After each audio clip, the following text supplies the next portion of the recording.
কিন্তু আমি একই কথা বলবো, তুমি ওদের সামনে হাত জোড় করে অনুরোধ করছিলে কেন? যা হয় ভালোর জন্যই হয়। আমার ভালোবাসার জোর তো কিছু আছেই।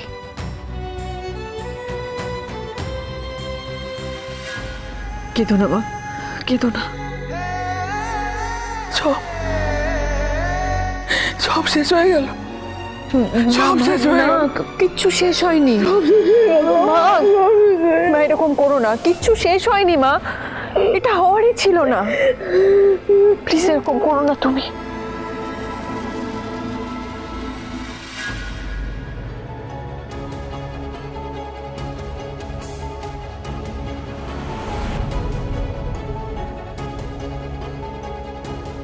মা, এই যে একটা সুযোগ দিলে তুমি আমায়, এটা সদ্ব্যবহার আমাকে করতেই হবে। Love you, thank you, thank you, thank you, thank you, thank you.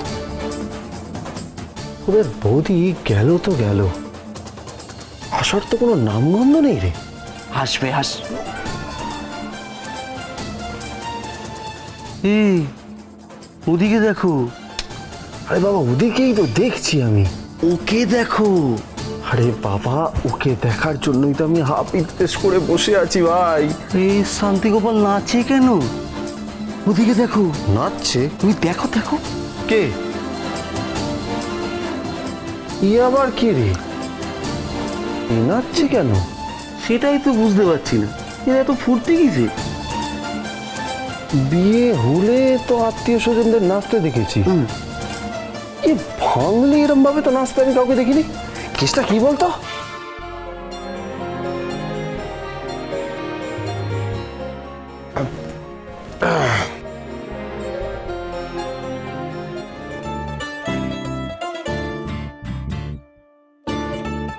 এই যা যা যা, ফোট এখান থেকে, ফোট যা।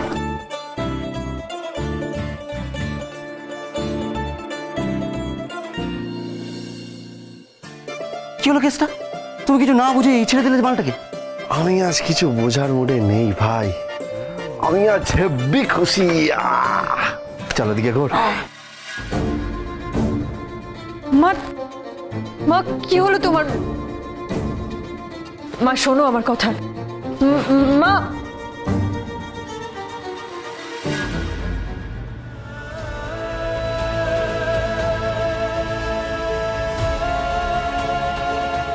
এই বৌদি একা, উস্তাদ মন ভরে দেখো, মন ভরে দেখো। সেটাই তো দেখছি, ওর চোখে জল।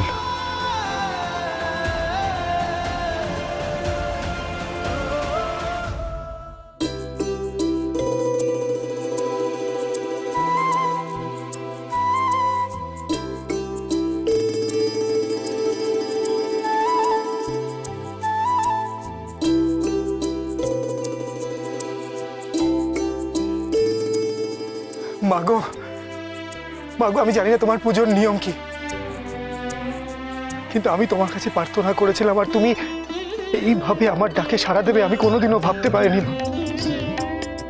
তুমি শুধু আমার সত্যিকারের ভালোবাসা আমাকে পাইয়ে দাও। আমি কথা দিচ্ছি মা তোমায়, ওকে কোনোদিনও কোনো কষ্ট পেতে দেবো না। আমার সব সুখ শান্তি ভালোবাসা আমি ওর জন্য তুলে রাখবো। তুমি শুধু আমার সহায় থেকো মা, আমার সহায় থেকো। থ্যাংক ইউ মা, থ্যাংক ইউ।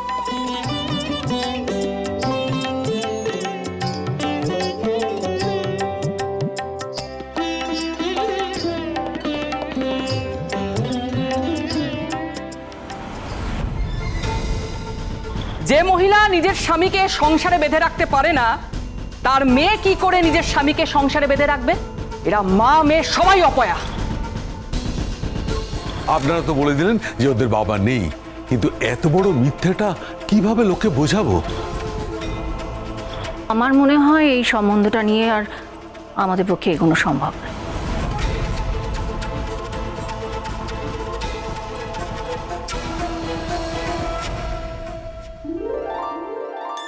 স্টেডিয়াম ভর্তি, পিচ রেডি, প্লেয়ার মাঠে নেমে পড়েছে।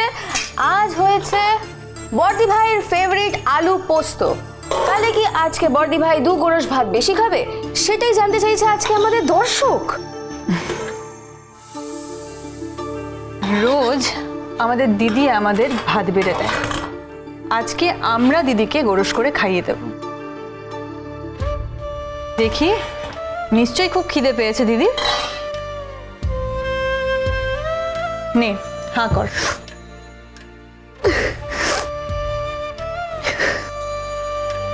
জানিস দিদি, আমি একটা বিষয় পড়েছি, ভাগ্যের লিখন কেউ খণ্ডাতে পারে না। তোর ভাগ্যে যা আছে সেটাই হবে, সেটা কেউ কেড়ে নিতে পারবে না।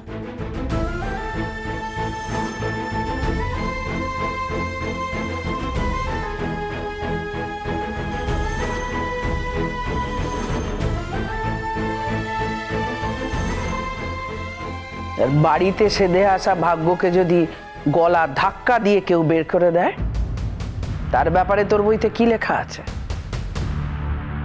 হ্যাঁ? ও, আমি তো ভুলেই গিয়েছিলাম।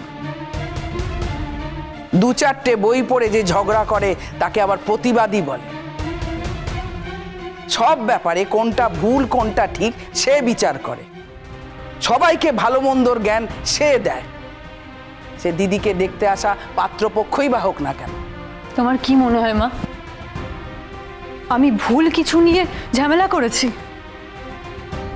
নিজের ভুলটা বুঝিস তুই? ভুল করলে হাজারবার ক্ষমা চাওয়ার সৎসাহস আমার আছে মা, কিন্তু আমি একই কথা বলবো। তুমি ওদের সামনে হাত জোড় করে অনুরোধ করছিলে কেন? ভুল কি তোমার? অন্যায় তুমি করেছো? আমাদের তরফ থেকে যদি কোনো ভুল থাকতো তাহলে ওদের পায়ে ধরে ক্ষমা চাইতে আমি দুবার ভাবতাম না মা। আর মা, তুমি তো বলো কোনো সম্পর্কের সব থেকে জরুরি হলো ভরসা। ওই ভরসাই তো করে উঠতে পারেনি আমাদের উপর। উল্টে বারবার এটাই বলেছে তুমি একা কি করে 3 মেয়েকে মানুষ করেছো বরকে ছাড়া। কোনো পরিবারে পুরুষ মানুষ না থাকলে সেই পরিবারেরও মেয়েদের বেঁচে থাকার অধিকার থাকতে পারে, এটা যারা ভাবতে পারে না, সেই পরিবারের সাথে আমার দিদির বিয়ের সম্পর্ক ভেঙে গেছে। ভালো হয়েছে। মা, মেজদিভাই তো ঠিক কথাই বলেছে। তুমি তো বলো যা হয় ভালোর জন্যই হয়। তাই মেজদিভাই ঠিক কথা বলেছে, যা হয় ভালোর জন্য হয়, তাই না? তা শেখরদাকে দিয়ে মেজদি যে উকিলের চিঠিটা পাঠালো, কি রে, কেন পাঠিয়েছিলি চিঠি? কেন উকিলের চিঠি পাঠিয়েছিলি? আমি তোকে বারণ করেছিলাম না? আজকে যদি তুই উকিলের চিঠিটা না পাঠাতিস তাহলে ওই মহিলা বাড়িতে এসে হুজ্জতি করতে পারতো না, দিদির সম্বন্ধটা এভাবে ভেস্তে যেত না, একটা ভালো ছেলে হাতছাড়া হয়ে যেত না। আজকে একটা ভালো ছেলে হাতছাড়া হয়েছে, 2 দিন বাদে এই ভিটে মাটি ছাড়া হতে হবে তো। তুমি কেন ভয় পাচ্ছ বলো তো?